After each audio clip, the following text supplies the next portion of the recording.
নমস্কার সবাইকে, কেমন আছেন সবাই? আশা করছি ভালো আছেন। আজ আমরা জানব বিদ্রোহী কবি কাজী নজরুল ইসলামের জীবনী, সাহিত্য এবং উত্তরাধিকার সম্পর্কে।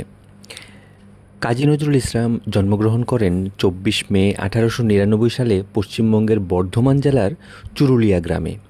তার পিতা কাজী ফকির আহমদ ছিলেন মসজিদের ইমাম এবং মাতা জাহেদা খাতুন।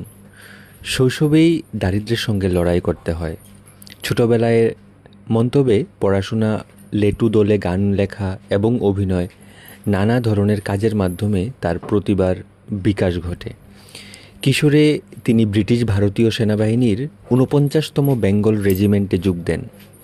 সেনা জীবনের অভিজ্ঞতা তার চিন্তা ও লেখায় গভীর প্রভাব ফেলে। প্রথম বিশ্বযুদ্ধের সময় তিনি নানা অভিজ্ঞতা অর্জন করেন, যা পরবর্তীতে তার সাহিত্যকে আরও শক্তিশালী করে।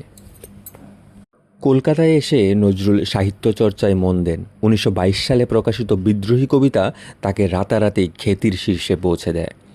এই কবিতায় তিনি অন্যায়, শোষণ ও সাম্রাজ্যবাদের বিরুদ্ধে বজ্রকণ্ঠে প্রতিবাদ জানান। একই বছরে তার কাব্যগ্রন্থ অগ্নিবীণা প্রকাশিত হয়। নজরুল শুধু কবি নন, ছিলেন গল্পকার, উপন্যাসিক, নাট্যকার, সাংবাদিক, গীতিকার ও সুরকার। তিনি প্রায় 4000-এরও বেশি গান রচনা করেন, যা আজ নজরুল গীতি নামে পরিচিত। তার ইসলামী গান, শ্যামা সঙ্গীত, ভক্তিগীতি এবং দেশাত্মবোধক গান আজও সমান জনপ্রিয়। ব্রিটিশ বিরোধী লেখার কারণে তার সম্পাদিত ধূমকেতু পত্রিকা বন্ধ করে দেওয়া হয় এবং তাকে কারারুদ্ধ করা হয়। জেলে বসেই তিনি অনশন করেন এবং লিখেছিলেন বিখ্যাত রাজবন্দির জবানবন্দি। তার সাহসী অবস্থান তাকে স্বাধীনতা সংগ্রামের অন্যতম সাংস্কৃতিক কণ্ঠে পরিণত করে। 1924 সালে তিনি প্রমীলা দেবীকে বিয়ে করেন। ব্যক্তিগত জীবনে বহু দুঃখ কষ্ট এলেও তার সৃষ্টিশীলতা থামাননি। কিন্তু 1942 সালে এক দুরারোগ্য স্নায়ুরোগে আক্রান্ত হওয়ার পর ধীরে ধীরে বাকশক্তি হারিয়ে ফেলেন। বাংলাদেশ স্বাধীন হওয়ার পর 1972 সালে তাকে সপরিবারে বাংলাদেশে আমন্ত্রণ জানানো হয়। তাকে বাংলাদেশের জাতীয় কবির মর্যাদা দেওয়া হয়।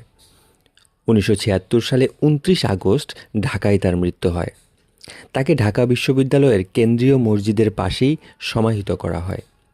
নজরুলের রচনায় সাম্য, মানবতা, ধর্মীয় সম্প্রীতি এবং স্বাধীনতার আহ্বান বারবার ফিরে এসেছে। তিনি হিন্দু মুসলমান ঐক্যের বার্তা দিয়েছেন এবং মানুষের মর্যাদাকে সর্বোচ্চ গুরুত্ব দিয়েছেন। তাই তার সাহিত্য আজও সমানভাবে প্রাসঙ্গিক। বন্ধুরা, বিদ্রোহী কবি কাজী নজরুল ইসলাম শুধু একজন কবি নন, তিনি ছিলেন অন্যায়ের বিরুদ্ধে প্রতিবাদের প্রতীক। তার জীবন আমাদের সাহস, মানবতা এবং স্বাধীনতার শিক্ষা দেয়। ভিডিওটি ভালো লাগলে লাইক করুন, শেয়ার করুন এবং টিডি বেঙ্গলি জ্ঞান চ্যানেলটি সাবস্ক্রাইব করতে ভুলবেন না যেন। আবার দেখা হবে। ধন্যবাদ।